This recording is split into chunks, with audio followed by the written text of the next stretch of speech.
দেশের সবচেয়ে বড় সমস্যা হচ্ছে মাদক, সবচেয়ে বড় সমস্যা হলো মাদক। এটার ক্ষেত্রে আপনারা ওই এখন বলতেছেন যে ডিভিশনাল হেডকোয়ার্টারে আপনাকে ওই কি বলে সেন্টার করার জন্য কি বলে ওই মাদক খেয়ে যে কি হয় জানি, হ্যাঁ নিরাময় কেন্দ্র। আমি তো নিরাময় কেন্দ্র করতে যাবো না, আমরা যেন মাদক না খাই এটার ব্যবস্থা করতে হবে। আপনারা দেখা যায় যে 15,000 ফেন্সিডিল সাইডে দিয়া ওই 500 ফেন্সিডিল দিয়া জমা দিয়া ব্যবস্থা করে দেন।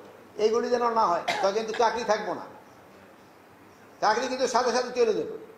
শুধু আমি বলছি যে এই ক্ষেত্রে এই ব্যাপার না, আপনি আপনার ক্ষেত্রে ক্রিমিনাল কেস দেওয়া হবে, যেহেতু ডিপার্টমেন্টাল যে অ্যাকশন এটা একটা এই 2 সচিব মহোদয় আছে, ডিপার্টমেন্টাল অ্যাকশন একটা ফান্ড, ওনার এখানে ডিপার্টমেন্টাল অ্যাকশন অনেক দিনে 3 বছর পর 4 বছর পর্যন্ত যাওয়ার পরে ওনারা পড়বে একটা লঘুদণ্ড দেওয়া হোক।